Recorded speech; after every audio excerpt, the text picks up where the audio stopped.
Bom dia, Brasil. Bom dia, Santa Isabel. Viamão é um município continental, são 1.540 quilômetros quadrados de terra e de terra muito bonita. Então, nós estamos na live de domingo do Comitê de Monitoramento e Resistência ao Covid-19 de Viamão. Eu sou o Itamar Santos, estou vice-presidente do Conselho Estadual de Saúde do Rio Grande do Sul e também sou conselheiro municipal de saúde aqui da cidade de Viamão.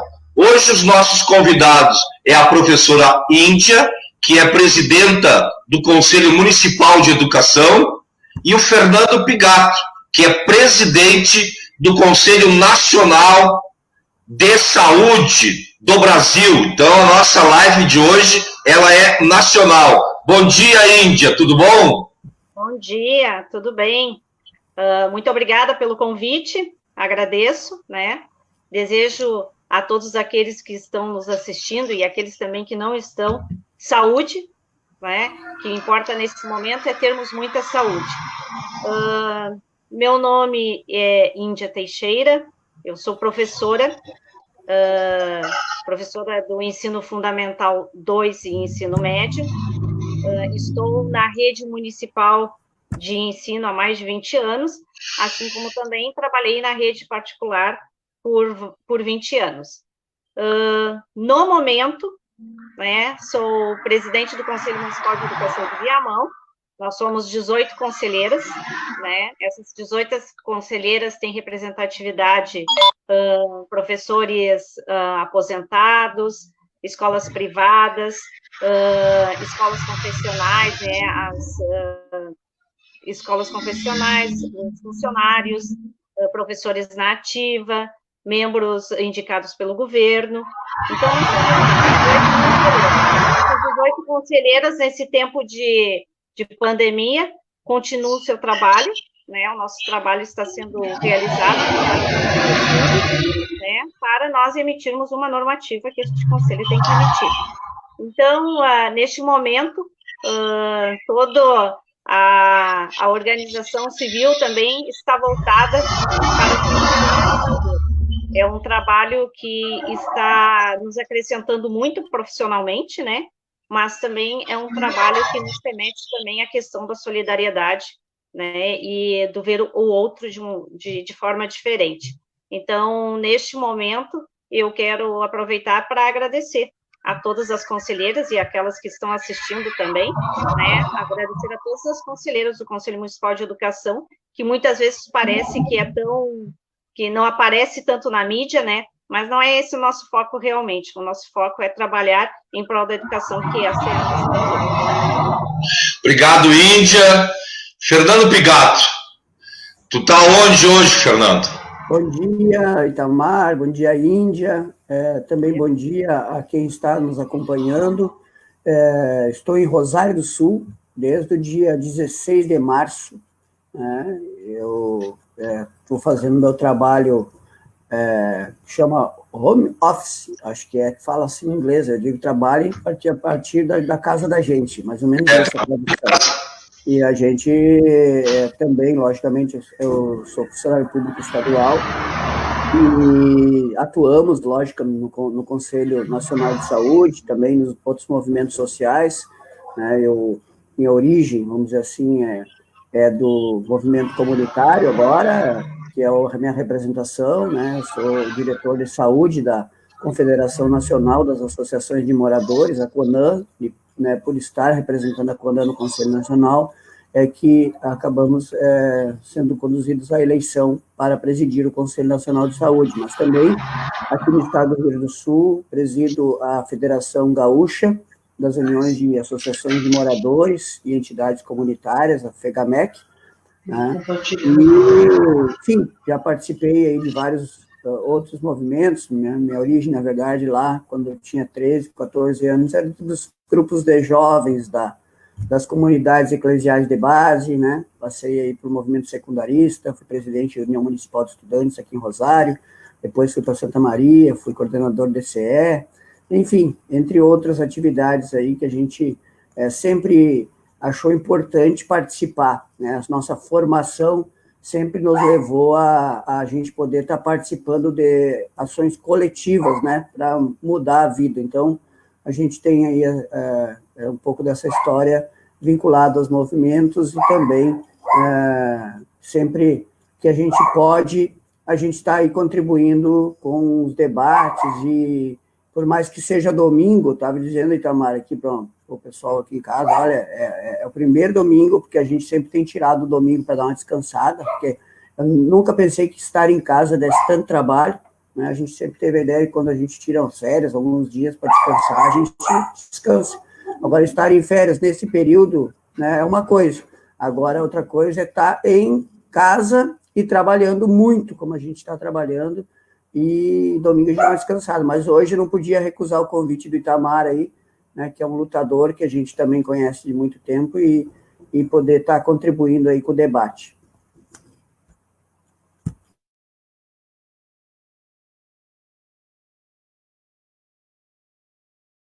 Eu acho que teu microfone está fechado, Itamar.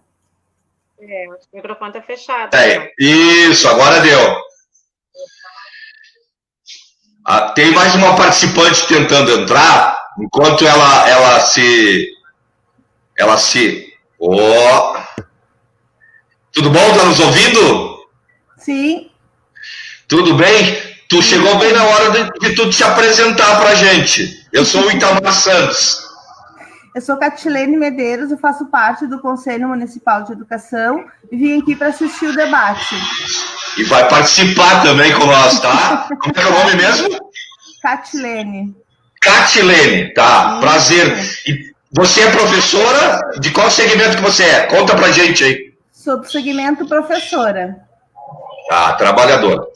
Então, por isso que eu perguntei, gente, para a Catilene, porque cada conselho tem uma conformação, uma constituição.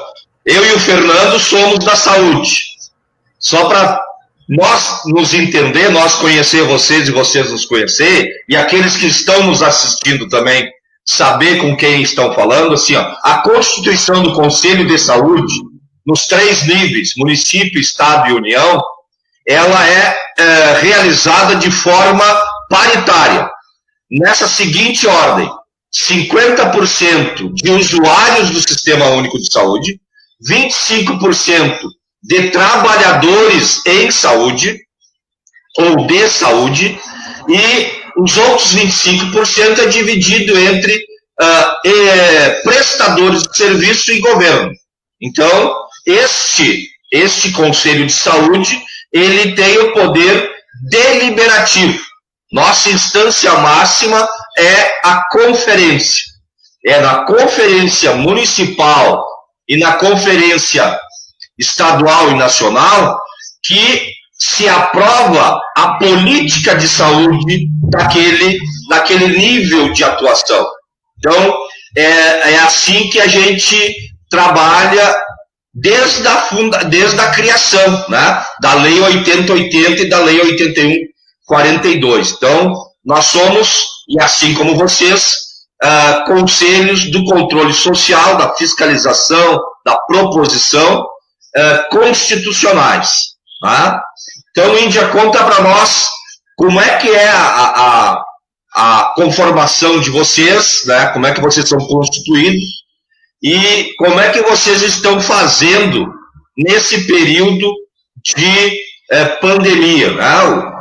O Fernando já deu mais ou menos como é que a gente está vivendo assim, né, em nossas casas.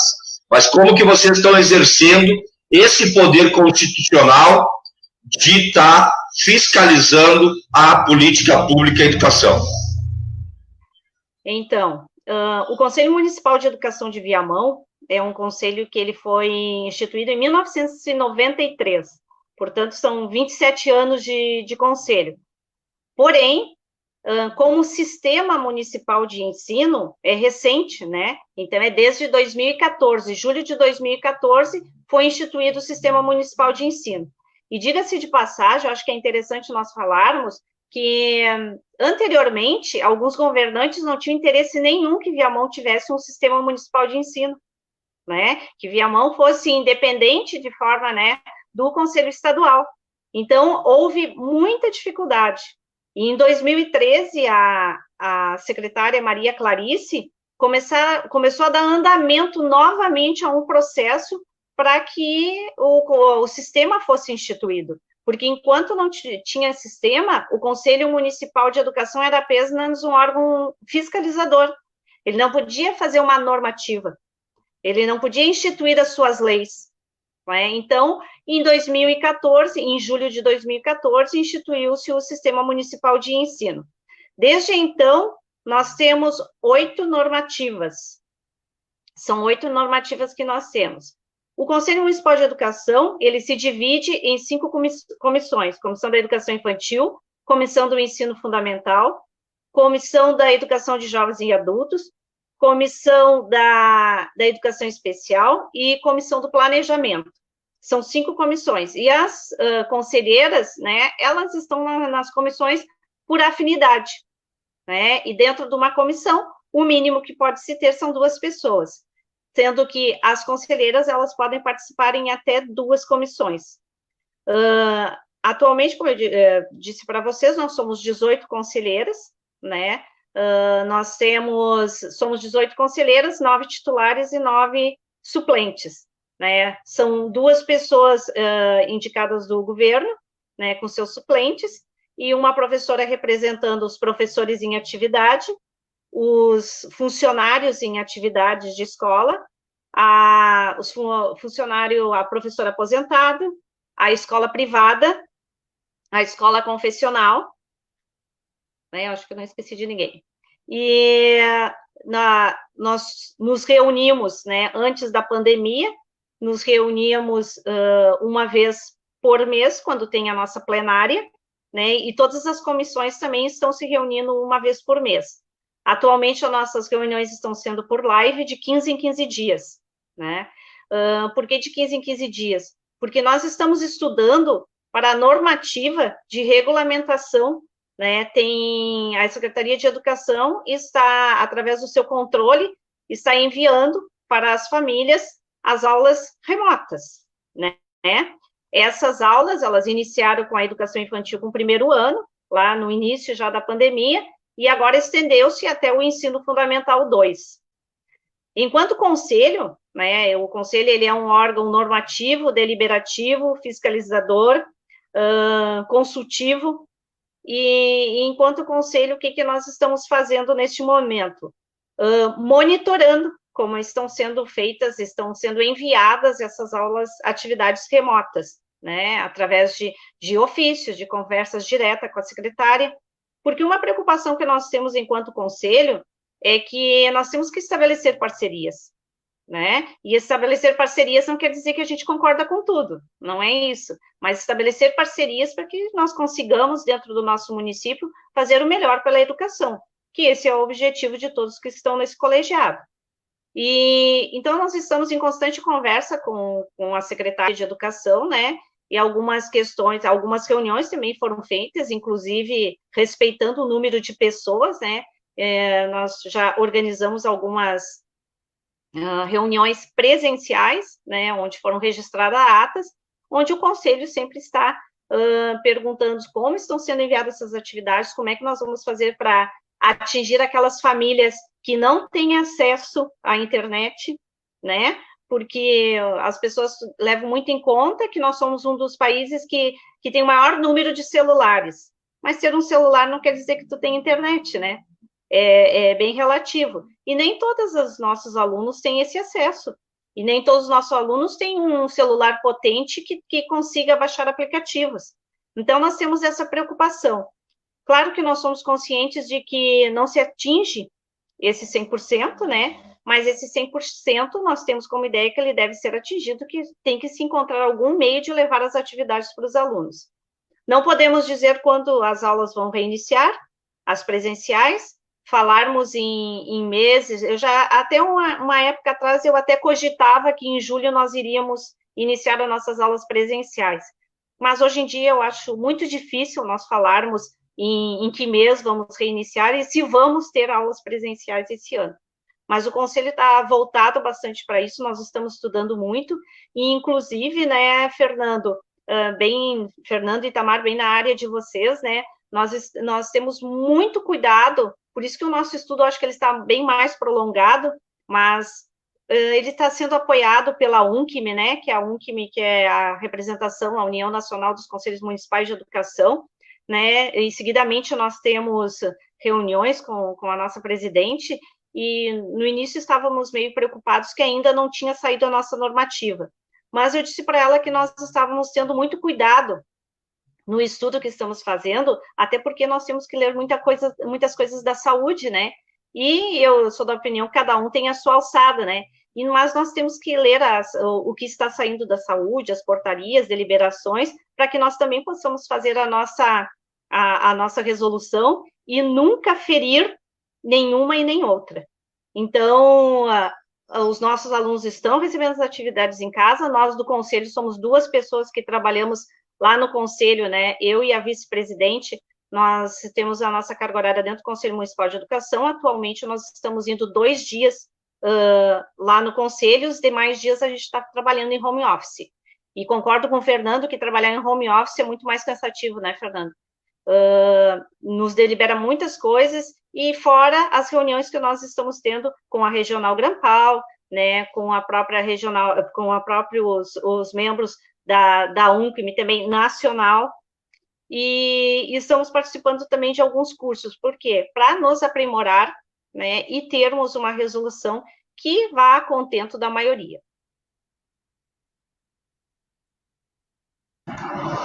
Obrigado, Índia. Antes de eu passar para o Fernando Pigato, eu quero só dar uma repercutida aqui. A Vilma Hoffman, a Adriana Damasceno, a professora Vivian, a Jovelina Conrado, a Maria Darcila Tiloco, parabéns ao vivo agora para a nossa presidenta do sindicato aqui dos municipários, estava ainda há pouco com nós aqui já, mas já foi para a rede. Comitê na área, diz a Maria. Comitê é o Comitê de Monitoramento e Resistência ao Covid-19, que nós estamos com esse comitê funcionando, Fernando, há 120 dias. Desde o mês de março, né, que o comitê está funcionando aqui. O Saul Fontoura, que é... Oi. Só um pouquinho. Teve uma perguntinha ali. A perguntinha a gente responde depois? Eu vou chegar lá. Até agora, só nos cumprimentaram. Quem falou alguma... aqui para nós, que é da Lu Silveira. Isso. Eu vou ler e tu responde. Tá certo. Tá na tela já, todo mundo que está nos assistindo está lendo ali o que a Lu Silveira disse. O Saul Fontoura também é da TAPIV e é do comitê. A Lu Silveira, né, isso que a Índia falou, deu um bom dia. Né, eu gosto muito da professora Índia. E como ela é da Secretaria Municipal da Educação, gostaria de lembrar sobre a necessidade de fazer um levantamento também dos alunos que pertencem ao grupo de risco, antes de se pensar na retomada das aulas, que precisarão se dividir entre a forma presencial e EAD. Índia, no segundo bloco, tu anota essa pergunta aí, que nós vamos falar disso, porque o Sistema Único de Saúde e o Conselho de Saúde tem mania de ir lá na seara dos outros e dar pitaco também. Então, muito nos interessa esse debate do retorno às aulas. Tá? E aí, nesse momento, já deixo no ar, assim, ó, tanto o Conselho Nacional de Saúde quanto o Conselho Estadual de Saúde trabalha por resoluções, por recomendações e por moções. Todas elas estão no nosso site e são documentos que podem e devem ser incluídos nos considerandos das outras instituições. Tá? Nós temos, como te disse, né, e para quem está nos ouvindo, nós temos poder deliberativo, assim como vocês. Então, para que a sociedade saiba de que nós, conselheiros, nós do controle social de qualquer política, e aqui em Viamão era para ter 29 conselhos atuantes, 29 conselhos. Nós temos lei criada em Viamão para 29 conselhos. E esses conselhos são constitucionais e têm poder, né, de veto, tem poder político e de mobilização da sociedade. É desse poder popular que nós estamos falando hoje. Então, você vai ter essa oportunidade. Depois da luta, a Vilma, de novo, falou, parabéns a Tinoco pela vitória na luta pelos servidores. Essa semana foi aprovado na Câmara Municipal de Viamão, né, a reconfirmação do aumento ganho, né, do reajuste ganho de 5% para nós, servidores públicos da cidade. A Denise Nunes, parabéns, Índia, gostaria de saber sobre as cestas básicas destinadas aos alunos. E, por último, né, a Cecília Kaminski, também da TAPIV, do comitê, dando o nosso bom dia. E eu já passo de imediato para o Fernando, para trazer essa visão nacional aí, o que é ser controle social, o que é ser conselheiro nacional de saúde durante uma pandemia como a gente está sobrevivendo, meu amigo. Contigo. Primeiro quero dizer que eu estou aprendendo muito aqui, né? Eu acho que a gente participa, logicamente, a nível nacional, a gente tem, inclusive, um fórum de conselhos nacionais, que a gente se reúne no âmbito do Conselho Nacional de Direitos Humanos, uma comissão especial de participação, né, popular, social, que foi criado ano passado, no início do ano, quando o presidente da República resolveu fazer um decreto extinguindo, né, vários organismos, né, colegiados de controle social no Brasil. E aí a gente se juntou entre aqueles que permaneceram e também entre aqueles que estavam sendo extintos, né? Nos unimos para nos fortalecer e solidarizar uns com os outros e lutar, né, pelo controle social, que é constitucional, como o Itamar falou. A gente tem muita gente que não entende isso, né? Então, o próprio presidente da República ter feito um decreto extinguindo vários, né, é a falta de entendimento, ou melhor, o entendimento de que o poder da população em exigir transparência, poder fiscalizar, né, poder ter acesso às informações e deliberar políticas, às vezes atrapalha alguns interesses, como dizia o Brizola. Mas a gente saber que a nível de município também existe, né, essa relação, vamos dizer assim, né, a questão do Conselho de Educação, ter uma relação com o Conselho de Saúde, buscar informações, trocarem informações para enfrentarem uma pandemia como essa, é algo muito importante. Então, eu queria agradecer a oportunidade de estar aqui, porque a gente também está aprendendo, né? O Conselho Nacional de Saúde, na verdade, a gente, desde janeiro, quando a gente soube que chegaria no nosso país uma epidemia,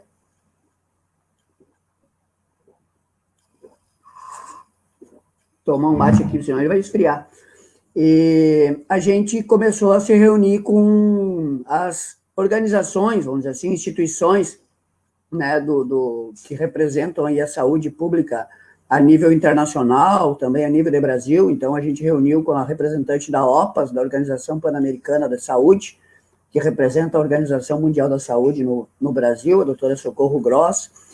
Fizemos uma reunião da mesa diretora com ela, fizemos uma conversa também com o pessoal da Fiocruz, da Fundação Oswaldo Cruz, eu mesmo estive com a presidenta Anísia Trindade, né, e também com a própria Secretaria Nacional de Vigilância em Saúde, do Ministério da Saúde. E a nossa reunião ordinária de fevereiro, a pauta principal foi o enfrentamento ao novo coronavírus. De lá para cá, a partir de março, nós não tivemos mais atividades presenciais, né? Como chegou a pandemia, as nossas atividades têm sido todas elas virtuais. Então, de lá para cá, a gente reuniu a mesa diretora do Conselho, fez 24 encontros remotos, nós temos encontros semanais. Agora, no início da pandemia, nas primeiras semanas, né, dá para se dizer assim, 1 mês e meio, mais ou menos, a gente chegava a reunir 2 ou 3 vezes por semana, né? A Secretaria Executiva, a gente se adaptou às condições, né, para manter as atividades com tanto com os trabalhadores e as trabalhadoras que atuam, né, que trabalham, na verdade, que tocam o dia a dia do Conselho, né, a assessoria, vamos dizer assim, também no sentido de proteger essas pessoas, né? Então, a gente também tem lá muita gente fazendo trabalho a partir de casa, né, e algum revezamento com aquelas pessoas que não são do grupo de risco dentro do Ministério da Saúde, onde funciona o Conselho. As nossas comissões intersetoriais, as câmaras técnicas, elas também têm feito encontros remotos. Nós produzimos vários estudos, pareceres técnicos, 33 recomendações, uma resolução e uma moção de lá para cá, né? E, logicamente, que, além disso, os conselheiros e as conselheiras, né, e não só eu, como outras pessoas, a gente concede entrevistas, participa de atividades como essa aqui de lives, né, ou se organiza com outras entidades e outros conselhos, como eu também já falei, para participar de outras atividades, junto ao Congresso Nacional. Enfim, a gente tem feito muita coisa, né? Criamos um comitê de acompanhamento da Covid para monitorar as questões relacionadas ao novo coronavírus, para reforçar o trabalho da mesa diretora. Esse comitê foi criado, então ele ajuda na organização, com a instituição que pode também contribuir com informações. A gente tem muita relação com outras organizações que produzem também informações, porque a gente tem dificuldade de acesso a dados do Ministério da Saúde, e principalmente depois das mudanças de ministro, ficou pior ainda, ficou mais difícil ainda a gente ter acesso às informações, né? Só para vocês terem uma ideia, a gente sempre teve diferenças, né, e isso faz parte da democracia, divergências de pontos de vista com o Ministério da Saúde, mas sempre a gente manteve um canal de diálogo, de reuniões periódicas, né, para tratar das questões relativas ao controle social e às deliberações do Conselho. E depois que entrou o ministro Taishi, nós nunca mais tivemos uma atividade, mesmo que a gente insistisse para que elas acontecessem de forma virtual, seja com o ministro da Saúde, seja com a chefia de gabinete, seja com a Secretaria Executiva do Ministério da Saúde. Então, assim, é uma situação muito delicada. Aqui em casa, pessoal, vocês vão ter que entender, né, nós temos aqui 3 cachorrinhas, uma dentro de casa e 2 no pátio. Quando passa alguém na rua, elas participam das lives com a gente. Tá? Então, isso também faz parte do trabalho, que a gente está a partir de casa, enfim, fazendo aí as nossas participações, tem essas possibilidades também, e elas gostam de aparecer. Então, não tem uma live que elas não apareçam, que elas não participem, tá? Então, isso aí é normal. E aí, a gente, logicamente, que tem esse comitê para poder analisar os dados, né, e ter também os fundamentos para os posicionamentos do Conselho Nacional de Saúde, né, para poder a gente dar conta, né, deste momento que a gente está vivendo, né. A gente também, esse comitê fez 16 encontros, também faz encontros semanais, né, então, a gente tem também, além disso, né, notas públicas que a gente já fez, campanhas, né, como campanhas de prevenção, né, quando a gente incentiva as pessoas a fazerem aquilo que tem que ser feito, né, para vocês terem uma ideia, até agora o Ministério da Saúde não fez nenhuma campanha publicitária de alerta à população brasileira sobre a pandemia. Todos os anos, o Ministério da Saúde faz campanha de vacinação, faz campanha de alerta sobre doenças. E sim, é algo institucional do Ministério da Saúde fazer. E nós estamos no meio de uma pandemia que há mais de um século não tinha, né? Mais de um século, né? Que a última pandemia de grande monta, assim, que teve um impacto muito grande, né? Faz mais de um século que aconteceu. E no meio de uma pandemia não teve nenhuma campanha institucional do Ministério da Saúde orientando as pessoas, né? E aí depois, mais à frente, a gente vai falar o porquê disso, né? Então, nós fizemos cartas abertas, nós fizemos ofícios solicitando informações, não tivemos respostas, enfim, é uma série de dificuldades que a gente está encontrando, mas, logicamente, que a gente não abre mão nosso papel. Então, as nossas campanhas de prevenção que a gente tem que fazer, a questão da própria orientação para as pessoas ficarem em casa, para as pessoas se cuidarem, tomarem os cuidados que tem que fazer. Nós fizemos encontros abertos também, né, como lives, né, como essa que a gente está participando hoje aqui, mas a gente tem do Conselho, a gente teve 9 encontros, um que foi debater coronavírus, ações do CNS e a revogação da emenda constitucional 95. No dia 7 de abril, Dia Mundial da Saúde, coronavírus e perspectivas para o SUS.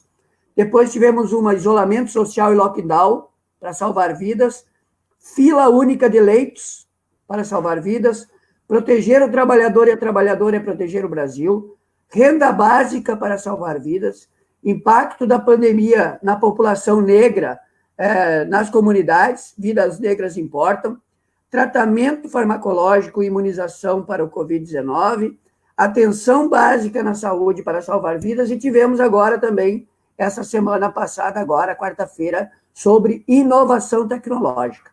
Então, nós tivemos aí também, além disso, encontros com as redes de conselhos, né?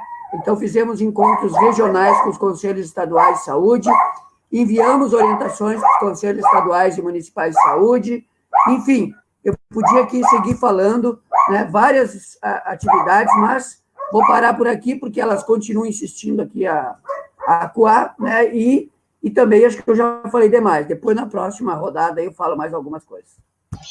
Muito obrigado, Fernando. Ainda dando repercussão aqui, a Maria Iraci Pires dá bom dia e deseja um bom debate. O vereador Carlos Guto Lopes, acompanhando esse importante debate, o controle social e a participação popular são base para uma administração séria e comprometida com o interesse público.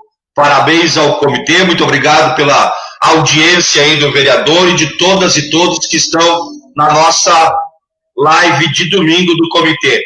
Antes de passar para a Índia, eu quero só dar um breve relato do Conselho Estadual, que assim como o Conselho Nacional, está desde de março, final de fevereiro, né, a gente já está em trabalho remoto, né? As primeiras semanas, os 3 primeiros meses, foi intenso, né? Todo santo dia tinha reunião da mesa diretora, né? Iniciamos por ad de referendo, né, da mesa diretora, e agora já faz um mês, mais ou menos, 30 dias, 40 dias, que nós estamos realizando as plenárias do Conselho Estadual em lives, né? Então, com deliberações e tudo mais que nos interessa. Nesse meio tempo também, e a vida continua, né?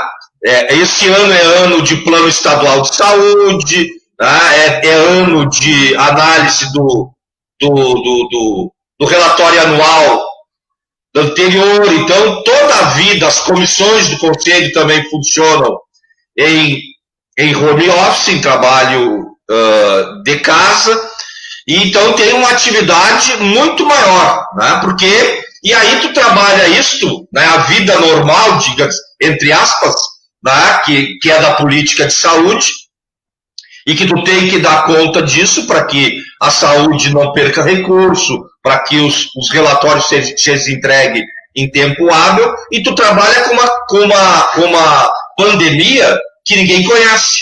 Então, as nossas deliberações, os nossos debates são sempre ancorados no poder científico. Tá? Qual nas questões deliberativas e as orientações que a gente segue. Né? Os protocolos expedidos pela Organização Mundial da Saúde, né, a nível mundial, pela OPAS, que é isso que o Fernando falou, que é a Organização Pan-Americana da Saúde, e no Brasil, o que nos regula, nos orienta, é o trabalho científico das universidades federais e da Fiocruz. A Fiocruz, no estado do Rio de Janeiro, é a nossa o nosso porto seguro, pelo menos para mim, né? Eu tenho uma confiança no trabalho daqueles cientistas, né, que estão ali na Fiocruz, que é algo assim muito, muito gratificante a gente estar discutindo, estar ouvindo aquela produção. E desde então nós viemos discutindo e alertando o governo do Estado. Tá? Por isso que eu brinquei com a Índia no bloco anterior. Né? Nós estamos falando com o senhor governador desde o primeiro dia que ele fez uma live que disse que ia retornar às aulas. Hoje, o que segura, né, o baixo índice já é alto, mas ainda o baixo índice de contágio é as crianças em casa. Né? É essa população regional, né, e municipal que nos garante não estarmos num pico muito maior do que a gente está. Só para lembrar quem está nos assistindo, hoje, agora, né, a semana passada, nesse mesmo horário que nós estávamos fazendo uma outra live, nós tínhamos na cidade de Viamão 285 casos confirmados, com 28 óbitos. E a gente não sabia ainda que o prefeito tinha pego o Covid-19. O prefeito, viu, Fernando, está no hospital, está no oxigênio. E é uma daquelas pessoas, infelizmente, que não acreditavam que tinha o Covid-19. Né? E a gente está torcendo que ele volte. Porque se ele não voltar, vai dar mais bagunça ainda do que a gente já tem aqui na cidade. Né? Porque ele é o vice. Agora você imagina, o prefeito doente é vice de um prefeito afastado por corrupção no dinheiro da saúde. Então, olha a crise que Viamão se encontra. E hoje, né, 19, uma semana depois, 7 dias depois, tá, 395 casos confirmados e 39 óbitos. Então, como a gente falava lá há 120 dias atrás, que o contágio e as mortes seriam exponenciais.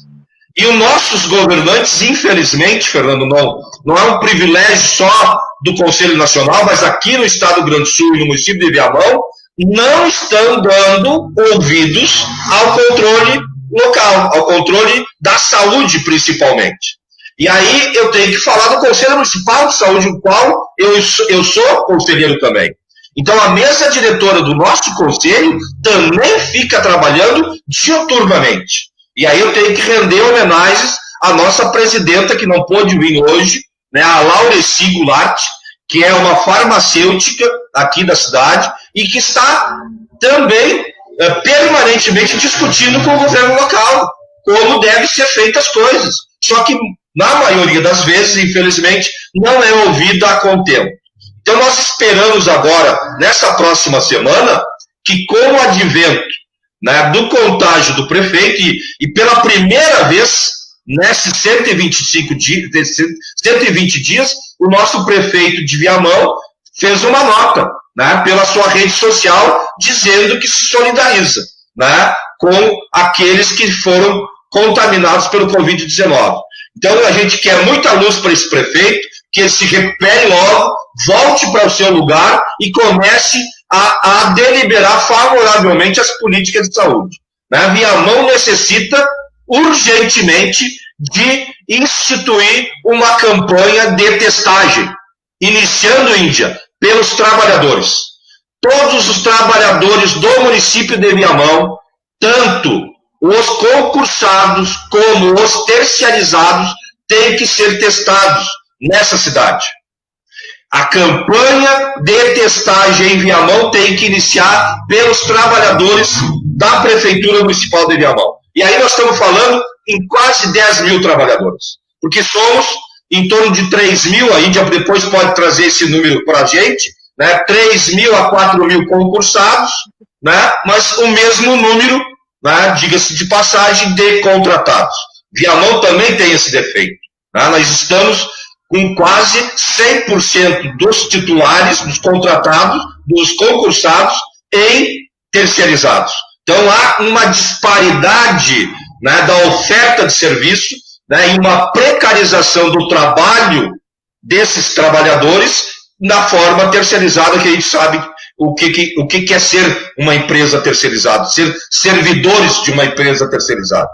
Então, esta é a conjuntura, é disto que a gente está falando. E é esse trabalho, né, de fiscalização, de proposição, que todo o conselheiro faz. Né? E diga-se de passagem, né, gente, de forma gratuita, porque nenhum conselheiro no Brasil recebe, né, conselheiro do controle social, porque o conselheiro das grandes estatais recebe jeton. Tá? O conselheiro municipal, estadual e nacional não recebe jeton. Tá? Então, nós temos um trabalho constitucional de interesse público reconhecido e mantido pela Constituição brasileira e de grande relevância. Então, quando for falar de conselheiro e conselheira, muito respeito por aquilo que a gente faz. Né? Nós temos esse trabalho social de relevância institucional. Então, é esse trabalho que eu tenho orgulho de estar representando nesse momento. Né? E de representar, não o Itamar, representar aqui no município uma associação de rádio comunitária, que é a Rádio Santa Isabel, né? E no estado representar a Federação dos Trabalhadores Aposentados. Então a gente tem, por trás da gente, uma representatividade, que a gente tem que prestar conta também daquilo que a gente faz, porque a gente não fala só pelo nosso CPF. Tá? Então a gente traz, né, uma ideia daquelas pessoas que estão executando lá na ponta e sofrendo lá na ponta a boa política, né, pública ou a má política pública. Então, é essa realidade que a gente traz à luz da transparência e para que a sociedade possa entender o nosso papel e nos valorizar e nos apoiar. Então, falando isso, Índia, eu vou para ti e aí tu vai ter a oportunidade de começar a responder aquelas questões aí do bloco anterior. Tá certo. Itamar, muito bem lembrado. Eu gostei dessa tua fala, porque muitas pessoas pensam que quando a gente está num conselho municipal, que nós estamos ganhando um plus, né? Que nós estamos ganhando um jeton. Pelo contrário, eu sou professora da rede, e fui convidada para trabalhar na Secretaria de Educação como assessora pedagógica, fiquei um bom tempo ali, né? E hoje estou no Conselho Municipal de Educação, mas quando a gente passa para o Conselho Municipal de Educação, a gente perde, se tinha alguma vantagem, a gente perde, né? Por exemplo, agora na época das assessoras pedagógicas, ganham o FG, no tempo que eu estava, não ganhava, mas se for para o Conselho Municipal de Educação, tu perde, né? Então, são coisas que nós fizemos por amor, né? Se eu estou na educação, é porque eu escolhi a educação, eu amo a educação. E digo para vocês que quando eu entrei no magistério, eu tinha uma ideia, né? Com o tempo, graças a Deus, a gente vai mudando, a gente vai adquirindo conhecimento, a gente vai convivendo com as pessoas e vai mudando um pouco o nosso modo de pensar, de ser, de agir, né? E eu sempre peço a Deus que o modo de pensar e agir sempre seja para o lado para ajudar as pessoas, o lado positivo.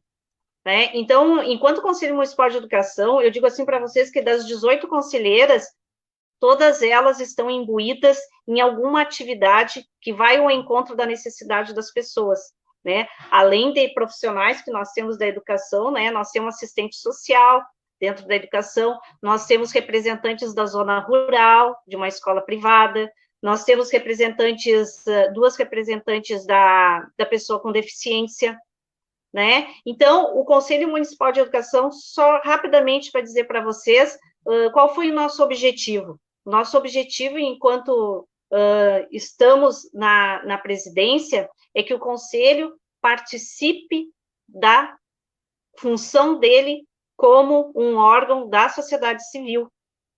Né? Aqui nós não falamos nem de nenhuma sigla partidária, porque não é o nosso viés. Nós falamos da bandeira da educação, e por ela todas as conselheiras ali estão lutando. E nós estamos sempre em contato, assim, ó, não só com o órgão público, né, mas nós temos parceria com a OAB, com a própria Procuradoria, com a própria Promotoria de Educação do Estado, a promotora do nosso município. Nós sempre procuramos isso porque nós temos que melhorar.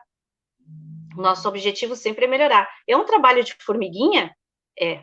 Não é um trabalho que tem uma expressão, que vai para a mídia, né? Não, não é realmente, né? Mas é um trabalho que, graças a Deus, ele contribui muito, né? De forma pequena, mas está contribuindo, né? Esperamos fazer o melhor.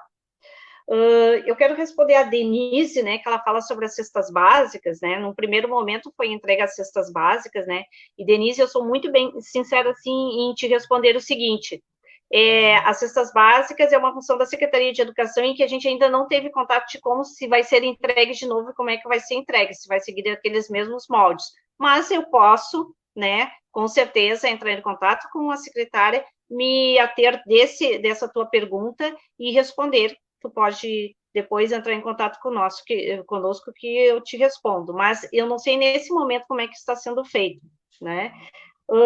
Sobre a pergunta da Lu Silveira, se eu não me engano, a Lu Silveira é a Lu Silveira Hesseling, ela foi minha aluna na escola privada, né?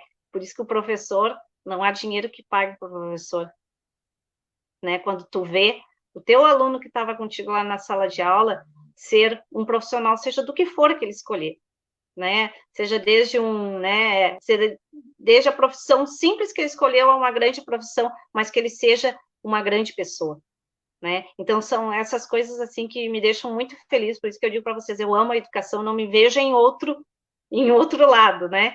E eu penso que a Lu Silveira H que colocou, penso eu que a Luciana Silveira Hesseling, né? Ela pergunta, assim, com relação às atividades remotas, se a gente já fez um levantamento do número de alunos que são alunos de risco. Lu, essa é a nossa segunda parte. Nós já solicitamos à Secretaria de Educação um levantamento dos profissionais da educação que são do grupo de risco. E a Secretaria já nos enviou. São 516 profissionais que fazem parte do grupo de risco. Nós temos em torno, no município, de profissionais da educação, em torno de 2.000. Né? Então, isso é uma das coisas que, enquanto resolução, nós também temos que pensar como é que serão dadas essas aulas, se tiverem presenciais, com um número expressivo de profissionais do grupo de risco, né? Se tu vai levar em conta 516 profissionais, eu tenho a lista deles, né? Até não me ative se eles são do Fundamental 1, Fundamental 2, mas se muitos são do Fundamental 2, vocês imaginam quantas turmas, né? Ou seja, do 6º ao 9º ano, quantas turmas tu vai ter que pensar de que forma que tu vai fazer as atividades presenciais com esse professor que é do grupo de risco, né? São coisas que nós temos que pensar, temos que ter bem em mente como iremos fazer, né? E com muito cuidado.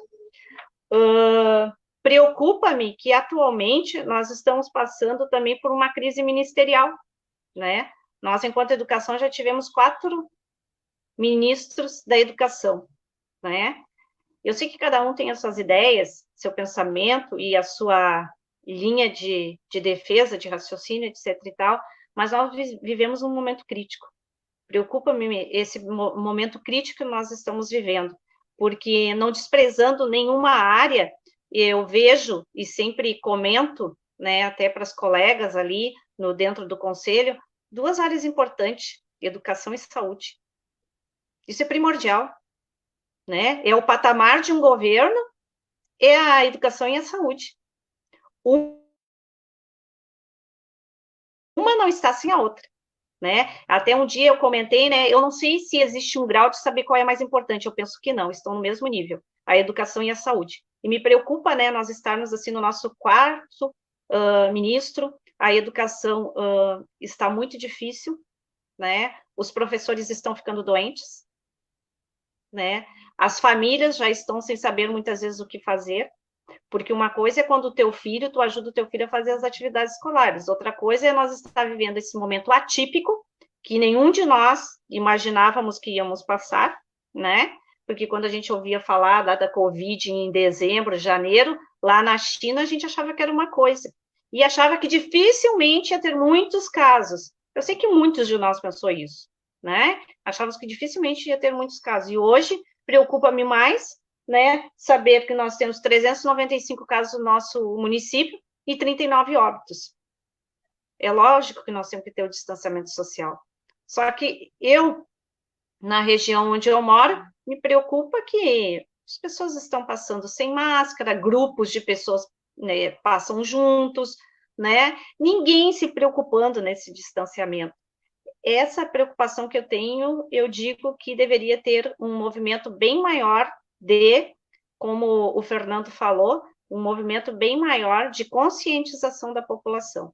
Acho que está faltando isso. E, às vezes, fazendo uma reflexão, eu cheguei até a pensar que talvez o comércio fosse, né, a questão de tudo. Não, a questão de tudo está sendo a população, que a orientação está sendo pouca.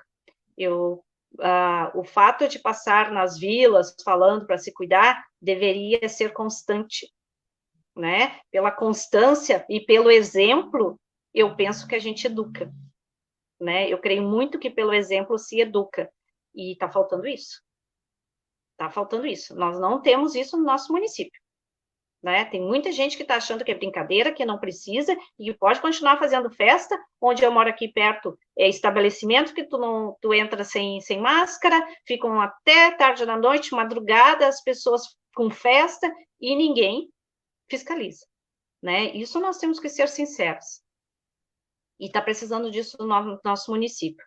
Quanto a voltar às atividades, enquanto Conselho Municipal de Educação, nós já conversamos em reunião, o dia, se voltarmos presencial, nós só vamos voltar depois de termos uma reunião com a própria Secretaria de Educação, né, que é um dos nossos norte, mas principalmente com o Comitê Municipal, né, com o COI, e a Secretaria de Saúde.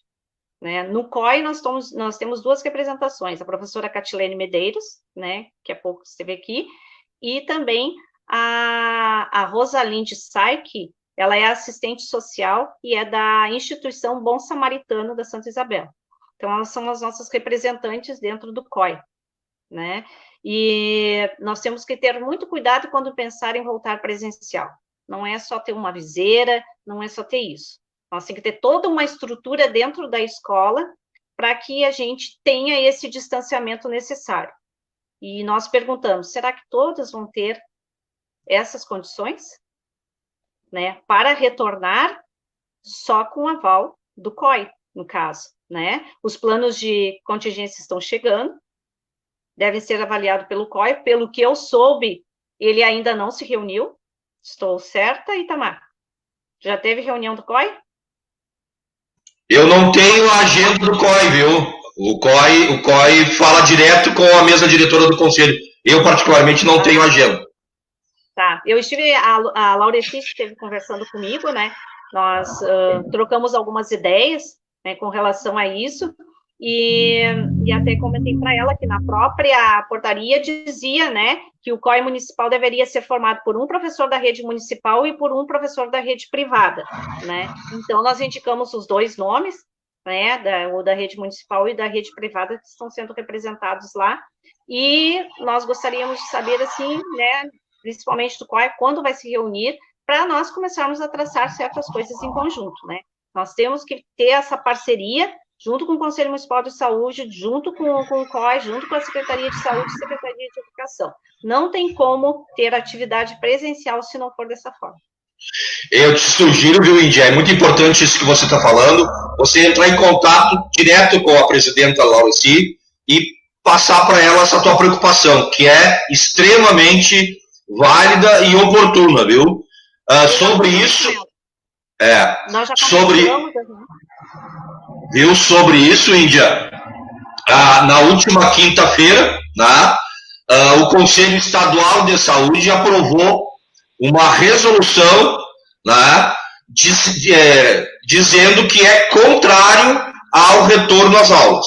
Né? E nessa resolução, eu não sei se é a número 5 ou a número 6, acredito que a partir de amanhã, mais tardar terça-feira, já vai estar a redação final na página do Conselho Estadual de Saúde na internet. Então você baixa ela, que ela traz bastante informação a respeito da nossa posição, que é ancorada em pareceres científicos.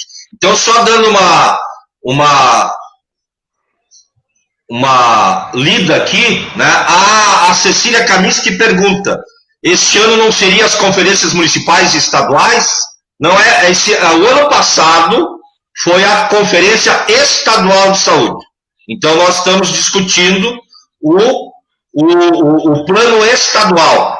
E o ano que vem é a Conferência Municipal de Saúde de Viamão. Por quê? Porque é sempre no primeiro ano da gestão. Então, como o ano que vem tem posse de nova gestão, a gente vai ter a Conferência Municipal de Saúde. Ainda, Cecília, eu gostaria de saber o porquê a própria Secretaria de Saúde de Viamão não segue os protocolos de distanciamento social e prevenção. Todo mês, quando vou lá, é um terror. E, casualmente, isso que a Cecília está dizendo, eu passei ontem, de tarde, na frente da Secretaria. A fila de remédios controlados da farmácia estadual, Fernando. Uma fila monstruosa, tá? As pessoas, como você disse, Cíntia, ainda não têm essa informação suficiente para usar a máscara certa. Muita gente usa a máscara no queixo ou no pescoço. Tá? Eu digo para eles: você não está com cachumba. Tá? Você tem que usar a máscara no nariz e na boca, para que você não receba o vírus e não passe o vírus se você estiver doente. Quem está doente não é nem para estar na rua, né? Vamos combinar. Quem está contaminado tem que ficar em casa ou no hospital. Então, isto e aí nós da saúde sabemos por que tem aquela fila ali. Porque é uma farmácia estadual só, que centraliza toda a medicação de Viamão e muitas vezes da região, com pouca gente para atender, num local que não é apropriado, porque não tem amplitude predial para isso, né? Não é descentralizado e aquele servidor muitas vezes não é treinado o suficiente, porque é terciarizado. Então, esse é o primeiro problema que a gente denota nesta questão da fila da farmácia de medicamentos controlados, que geralmente é do Estado, que tem duas listas, né? Tem a lista municipal e a lista estadual de medicamentos, cada um é responsável pela compra desses medicamentos. Como o município de Viamão não é municipalizado, ele fornece um tipo. O outro tipo, que não é de sua competência, é o governo do Estado que tem que fornecer. E aí dá uma vez por mês, é similar, né, nas suas proporções, é similar ao auxílio emergencial da Caixa, né, que é uma vergonha. E aí vocês dois trouxeram essa realidade, né? As duas principais políticas sociais, educação e saúde, não tem ministro. Né? O Fernando, na sua fala, falou isso. Né? Nós temos um general, um coronel, sei lá, que patente esse cara. Eu acho que ele está na patente, mas eu não sei a patente dele. Tá? Então, que não tem um reconhecimento, que não é dada uma importância para a educação e para a saúde brasileira, e aí você quer exigir do povo que ele saiba como se proteger. Se esse povo brasileiro não tem exemplo na sua direção nacional, ele não consegue organizar a sua vida local. Tá? E aí tem gente de tudo quanto é estilo de caráter no mundo. Tá? As pessoas se reúnem quando não tem que se reunir. Tá? As pessoas furam a fila na hora que não é para furar a fila. Tá? Então, isto falta representatividade.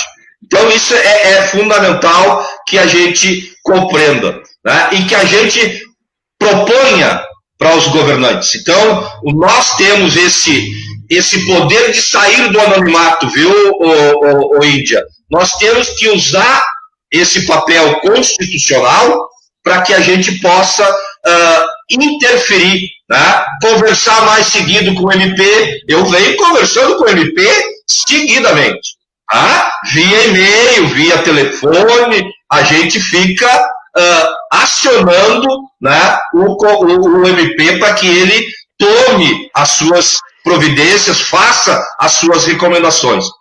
Então tem mais gente aqui, tem a Maria Iraci, né? Estamos numa situação triste. A Denise Nunes disse que não tem fiscalização nas ruas, em lojas, em Viamão, é muito triste. A Cecília fala sobre a questão das crianças do município que estão até passando necessidade, agora imagina ter que voltar às aulas. E aí, quando a gente fala em voltar à aula, você falou no início da nosso ao vivo, Índia. Qual é a condição estrutural de acesso à internet, de acesso a notebook ou ao tablet? Isso está universalizado? É porque a empresa, a indústria da educação à distância, via Luciano Huck, está apta para vender o seu produto. Mas ela não fornece junto o acesso à internet, uma banda larga que chegue nas nossas casas com qualidade, que não tranque, não trave, e não fornece o tablet para este aluno que muitas vezes convive com mais 10 pessoas da mesma casa 4x4. Esta é a realidade social das vilas de Viamão e do Brasil. Então, esse debate da volta às aulas tem que ser em outras condições, né? Não vai ser diferente. A normalidade do futuro não vai ser diferente, porque o povo vai exigir melhores condições daquelas que eles já viviam antes, porque nós estamos aprendendo de que tem condições, que tem ferramentas para se viver melhor, para se viver com dignidade. Tá? Gente, assim, ó, já chegou, uma hora passa muito rápido. Nós temos que fazer mais longo as nossas lives, viu, Fernando Índia? Porque quando o tema é muito bom, tá? As questões passam muito rápido. Itamar, eu só queria ver, Itamar, antes de terminar, não sei se acaba em 1 minuto e fecha e cai tudo no final. Não cai tudo. Você... Ah, tá. Não, eu vou passar para agora, é isso que eu quero engatar, né? Eu vou passar para o Fernando se despedir, fazer as suas considerações finais e a gente encerra com você. Tá bom assim, Índia? Tá bom. Tá bom? E aí vamos combinar, tá? Para agosto, para setembro, a gente volta de novo a conversar. Ou virtualmente, que eu acho que vai ser virtualmente, ou de forma presencial, logo em seguida que a gente possa voltar. Para a gente começar, hoje nós contamos quem somos.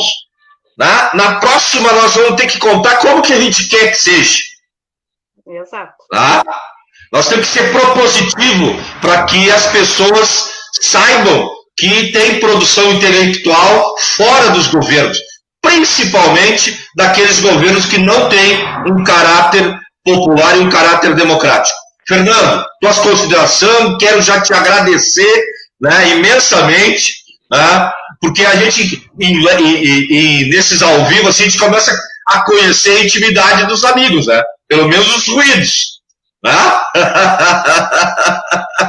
Gente, eu queria assim, ó, Itamar e Índia, e pessoal aí que está nos assistindo, nos acompanhando, terminou a bateria do notebook e eu fiquei apavorado, porque daí eu tive que botar o notebook, porque eu tinha uma informação aqui que eu acessei, que eu queria passar para vocês, e ao mesmo tempo entrar aqui pelo celular para poder continuar. E como eu estava na minha cabeça esse troço de que 1 hora terminava, eu achei que quando tem umas ferramentas dessas assim, né, porque os caras vão inventando, a gente quando aprende uma, eles inventam outra. Agora essa semana eu não consegui entrar na reunião do Conselho Estadual de Saúde, né, Itamar, porque eu não consegui, simplesmente não consegui.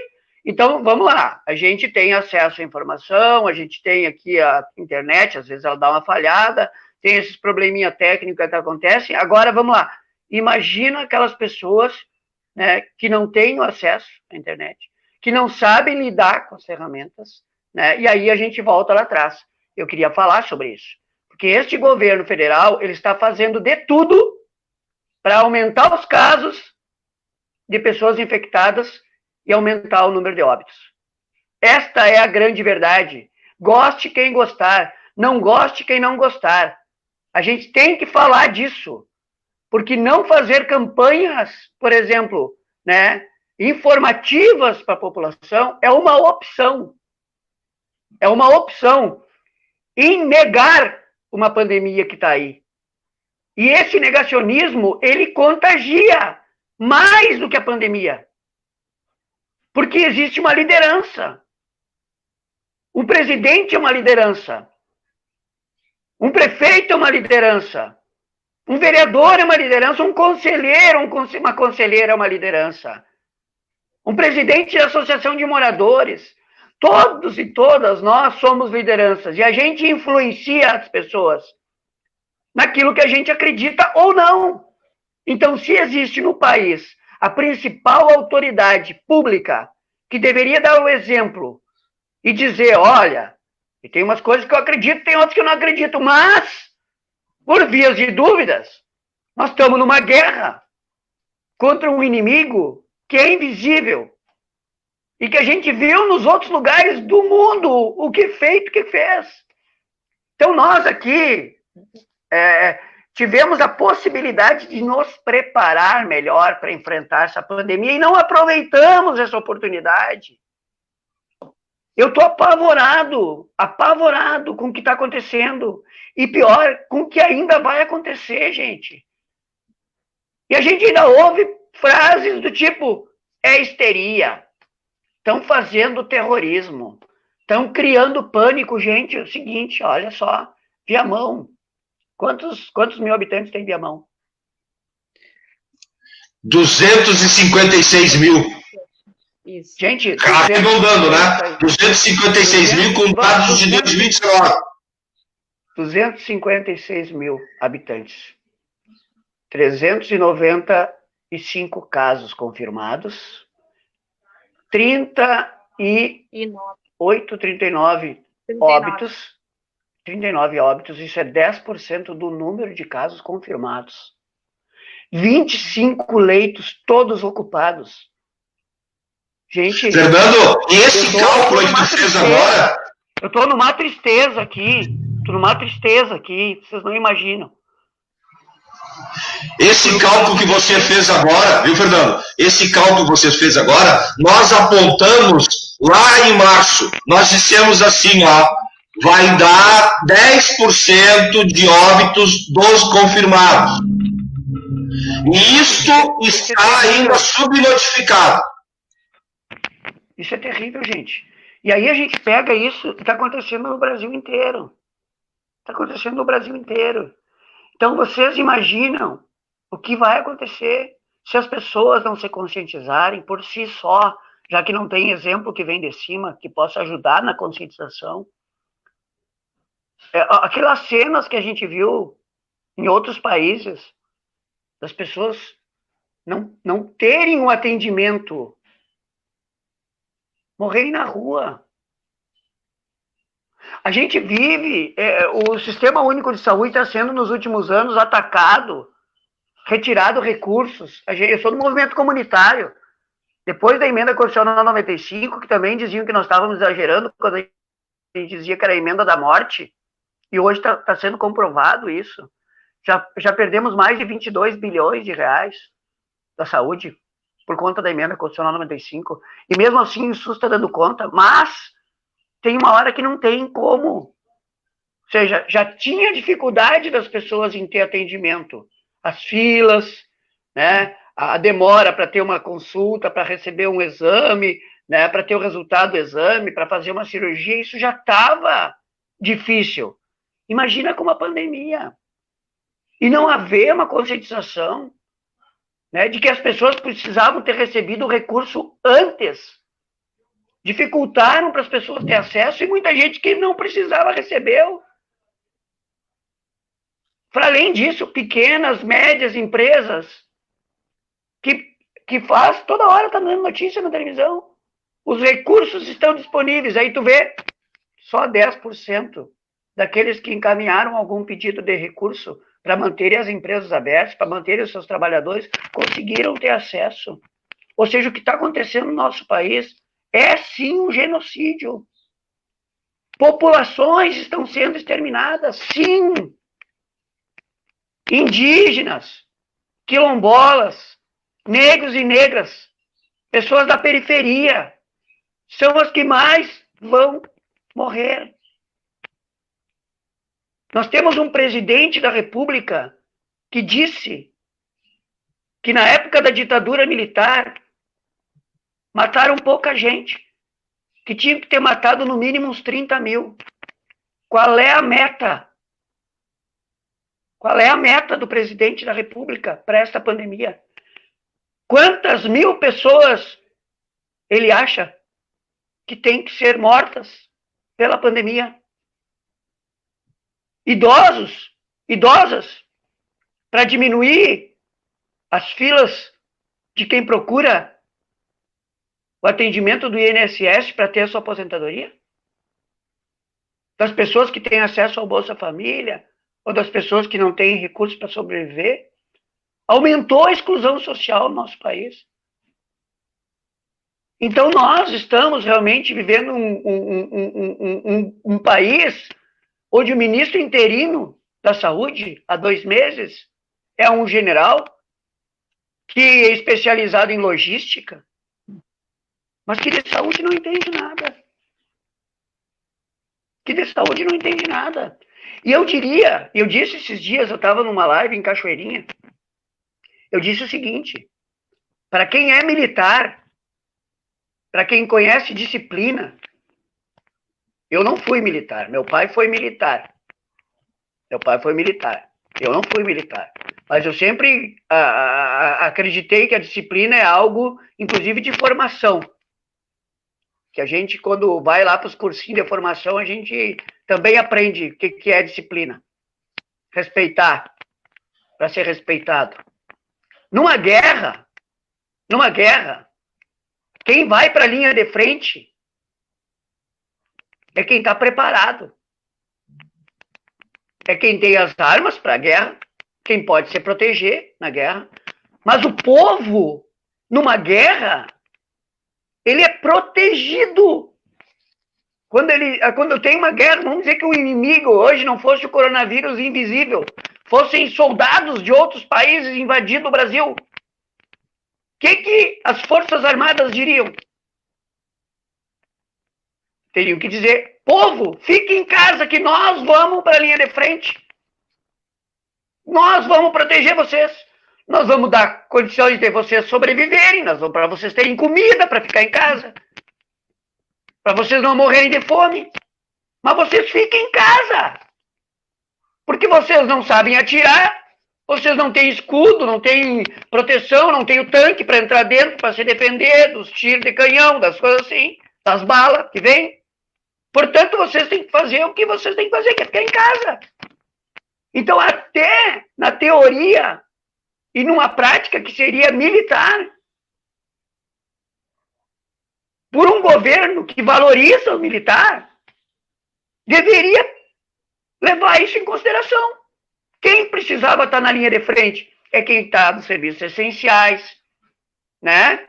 É os trabalhadores e as trabalhadoras, não só da saúde, mas de todos os serviços essenciais que a gente precisa manter aberto, funcionando, para poder a gente seguir vivendo, né? Os militares, inclusive, fazer as ações que tem que fazer, que muitos estão fazendo, e é importante que façam, ações sociais, né? Ajudar na fiscalização, no controle, outras coisas que tem, que a gente sabe que o papel das Forças Armadas servem para isso também, não é só para proteger fronteiras, né?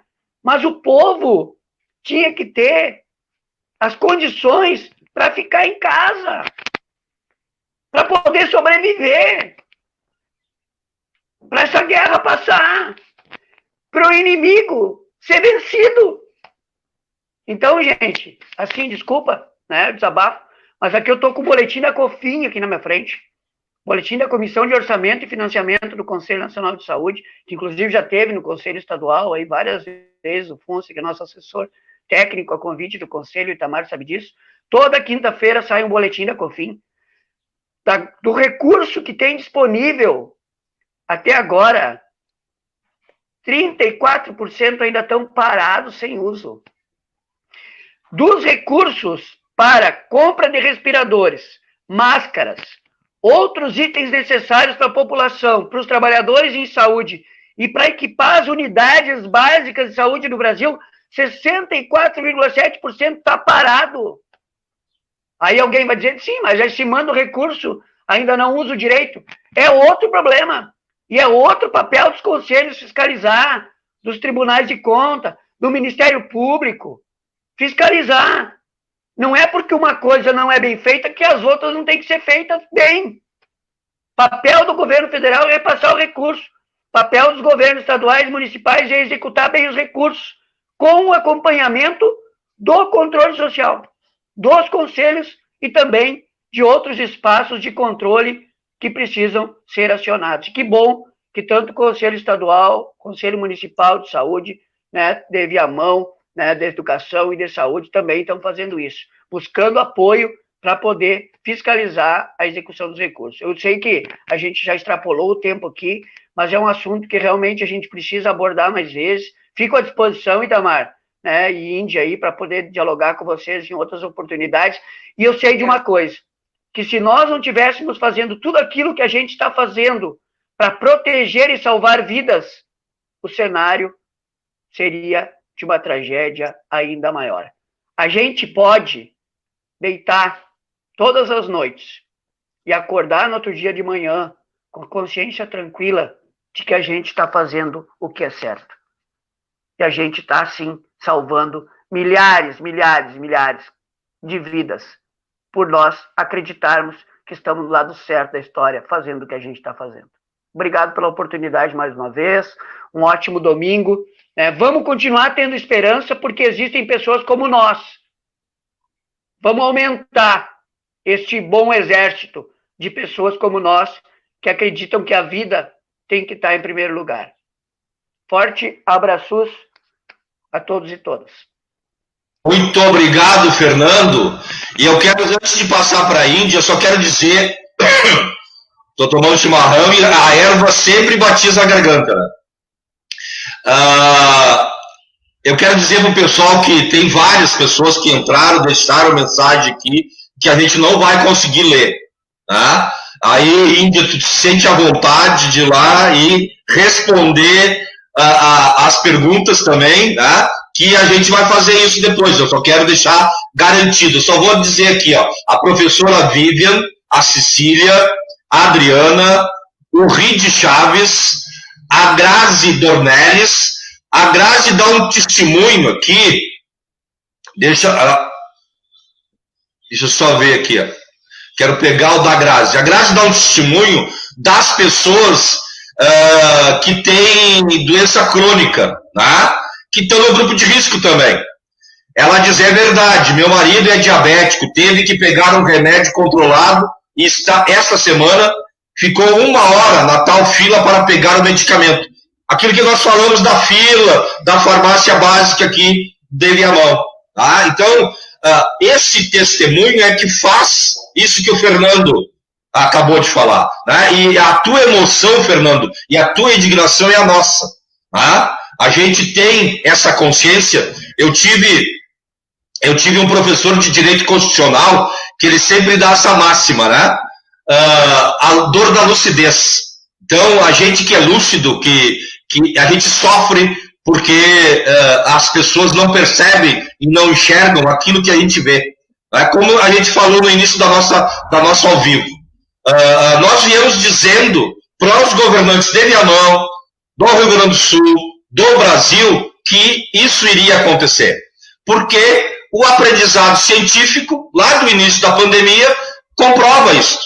Tá? A gente não está falando e não está querendo tirar o lugar do médico, da enfermeira, né, dos doutores. Nós queremos usar o conhecimento que eles têm em benefício da vida. Tá? E, com certeza, esperança e defesa da vida não vai nos faltar. Índia, tuas considerações finais, e já te agradeço, né? E te convoco de novo. Não vai ser a primeira, né? Não vai ser a última, aliás. É a primeira de muitas. Muito obrigado por participar com a gente.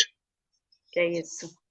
Bom, eu quero dizer, principalmente, eu acho que algo que faltou é que as escolas privadas, elas estão mandando suas atividades remotas, a gente sabe que o Estado também, e o município está enviando também atividades remotas para os alunos. E o município, ele tem um controle, cada escola tem controle de quantos % de alunos estão sendo atingidos. Todos esses dados de saber quantos estão sendo atingidos, aqueles que foram atingidos, as famílias que são atingidas e também os alunos não enviam as suas atividades, tudo isso vai fazer parte, né, de uma organização do calendário escolar e do planejamento dos professores, né, se tivermos um retorno do presencial. Se não tiver um retorno do presencial, nós vamos ter que pensar tudo isso para 2021. Isso vai ser inevitável, né? Então, eu quero dizer assim para vocês que eu quero agradecer principalmente a esses profissionais, né? Esses profissionais que estão nas suas casas organizando as atividades para os alunos, né? Alguns profissionais até estão se redescobrindo enquanto profissionais da educação, né? Quero agradecer aos professores, agradecer às direções das escolas, às coordenações, né? O muito obrigado, o reconhecimento do Conselho Municipal de Educação, né? A Secretaria de Educação está nos mantendo informada de tudo isso que está acontecendo. Até eu participei de uma live onde foi comentado sobre isso. A questão socioemocional também está sendo trabalhado com os alunos e com as famílias, né? São tudo questões importantes neste momento, como eu disse para vocês anteriormente, atípico pelo qual estamos passando, né? Esse momento, assim, que nos atinge profundamente aqueles que se importam com o outro. Isso nos atinge profundamente. Então, nosso muito obrigada a esses profissionais que estão lá, né, nas escolas. Muitas vezes não vemos eles, né, pessoalmente, mas sabemos que eles estão lá trabalhando em prol do nosso aluno. Eu quero deixar dito para vocês que o Conselho Municipal de Educação está trabalhando em cima dessas questões, vai continuar trabalhando, né?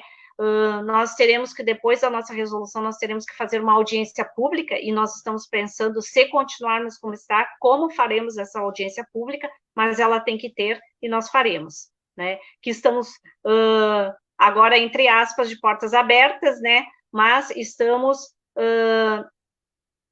aqui para ajudar a todos que tiverem interesse de saber sobre a educação no nosso município.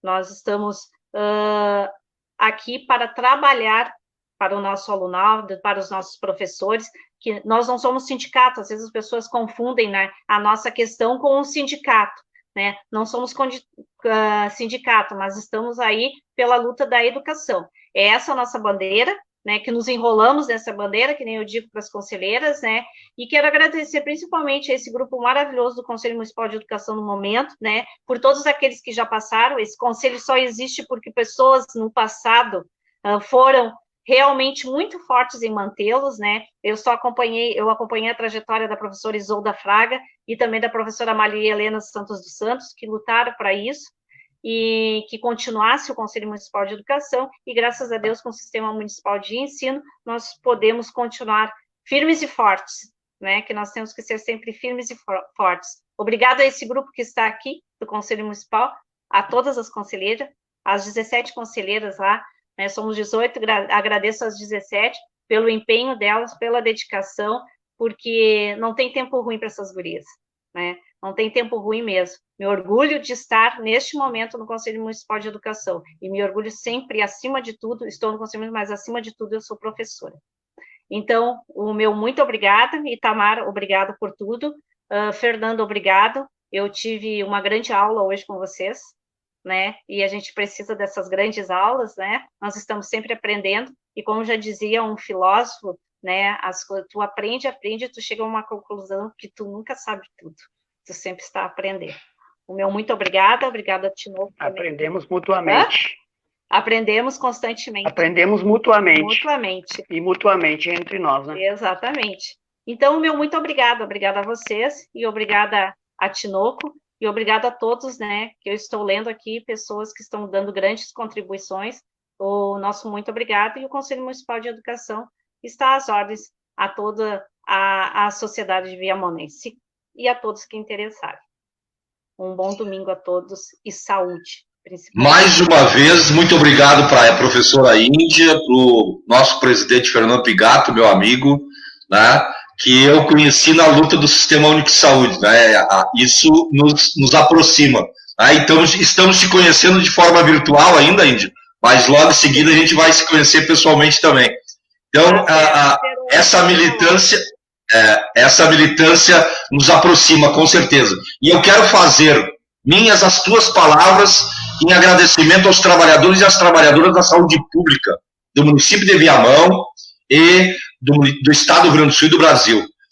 O exército que o Fernando se refere é formado por essas pessoas, anônimas, que estão ali dia e noite para defender a vida. E, como você falou, Índia, a educação é um processo de aprendizagem permanente. Nós vamos sempre aprender enquanto aqui nessa terra estiver, e eu vou insistir, nós vamos ficar muito tempo aqui ainda, para que a gente viva muito e ajude a transformar esse município, esse país e esse estado. Muito obrigado, a gente encerra, né? A gente está aqui falando e a gente tem que agradecer quem está por trás das câmeras, né? A Marina Miranda está o tempo inteiro com a gente, né, garantindo essa estrutura. E essa estrutura é pessoal, é nossa. Cada um de nós três aqui, nós quatro, porque a Marina também está linkada, sustenta essa estrutura pelas nossas condições. Né? E quando você fala aí, já uma última dica, nós levamos aqui 2 meses, mais ou menos, para que a Secretaria Estadual de Saúde nos garantisse o sinal e a ferramenta. Porque essa ferramenta que nós fazemos a live das reuniões do Conselho tem que ser bancada pela gestão pública. E aí tem uma ferramenta, depois a gente pode te passar o nome da ferramenta, não sei se é o Cisco, né, Fernando? Mas tem vários deles aí, né, que garante... Eu apanhei para esse negócio aí, essa semana, não consegui. Também. Ter mais umas aulas aí para poder entender. Quando a gente então, está acreditando num, inventa um outro. Então, essa que nós usamos, que ele disse que apanhou, ela a garante até 150 pessoas ao mesmo tempo. Tá? Então, é o que nos garante que você possa fazer essa prestação de contas, a audiência pública, isso mesmo, essa audiência pública. E aí você espalha esse sinal para quem você desejar que participe. Tá? Então, quanto mais for o custeio dessa ferramenta, mais pessoas e mais tempo você fica no ar. Tá? Então, é só uma dica para você fazer a sua audiência pública e ter legitimidade. Tá? Nós, conselhos, é que garantimos a legitimidade do nosso ato. Tá? Porque nós estamos, como diz o outro, trocando a roda do carro ou da carreta em movimento. Tá? Eu nunca imaginei viver essas duas coisas. Esse enfrentamento político desastroso que está acontecendo no país e esse enfrentamento dessa pandemia. O Fernando falou lá no início de que 102 anos, Fernando. A peste espanhola foi em 1918. E nós estamos repetindo, Índia, o que os nossos antepassados de 18 faziam errado. Vê como a educação é fundamental e permanente. Lá também dizia que era coisa de bruxa, que era coisa de... como é que tu falou? De terrorista, né, Fernando? Então, o processo educacional ele é permanente, ele é evolutivo, né? Ele é dialético, como diz os pensadores aí. Gente, muito obrigado. Se deixar, a gente vai... Oi. Mari, como professora de história, eu te digo, só muda o nome dos personagens. É verdade. Os atores vão trocando, né? O personagem vai trocando ao longo da história, mas a gente aí vai escrevendo ela. Essa é o poder da vida. Gente, muito obrigado. Marina, estamos por ti aí. Muito obrigado pela tua